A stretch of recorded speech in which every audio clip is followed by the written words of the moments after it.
First of all, it wasn't even that hard.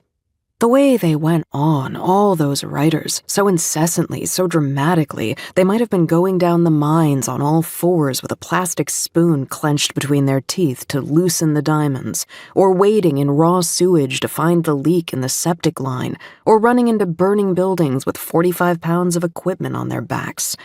But this degree of whining over the mere act of sitting down at a desk, or even reclining on a sofa and typing? Not so hard. Not hard at all, actually. Of course, she'd had a ringside seat for the writing of her late husband's final novel, composed, or at least completed, during the months of their all-too-brief marriage. She'd also had the master class for one of his previous novel, the wildly successful Crib. True, the actual writing of that novel had predated their meeting, but she'd still come away from it with a highly nuanced understanding of how that extraordinary book had been made, its specific synthesis of fiction, his, and fact, her own. So that helped. Another thing that helped? It was a truth universally acknowledged that finding an agent and then a publisher were hoops of fire that anyone else who wrote a novel had to face, but she, herself, was to be exempt from that particular ordeal. She, because of who she already was, the executor of her late husband's estate with sole control of his wildly valuable literary properties, would never need to supplicate herself at the altar of the literary marketplace.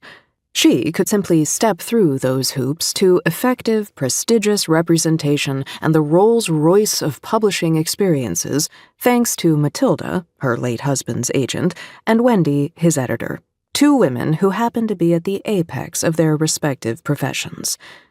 She knew this not just from her own impressions, but empirically.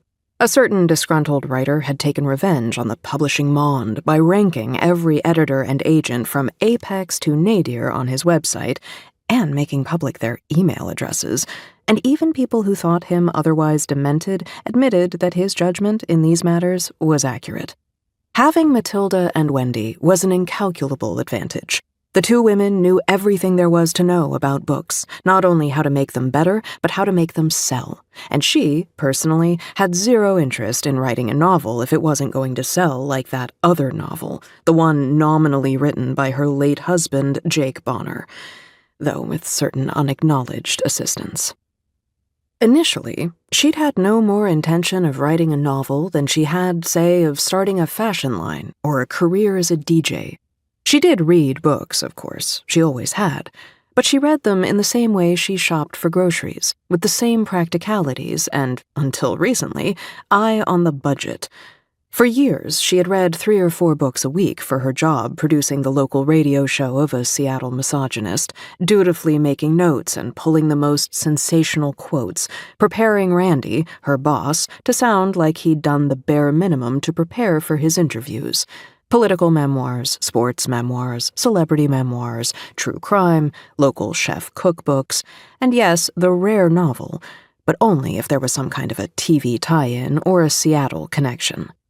Hers had been a constant enforced diet of reading, digesting, and selectively regurgitating the relentless buffet of books Randy had no intention of reading himself. Jacob Finch Bonner had been the author of one of those rare novels, passing through Seattle with his gargantuan bestseller, the aptly named Crib, to appear at the city's most prestigious literary series. She had lobbied hard to have him on the show, and she had prepared Randy as carefully as ever for their interview, not that it mattered, Randy being Randy, or perhaps even more carefully. She'd left the radio station and the West Coast a couple of months later, to ascend to the role of literary spouse and widow.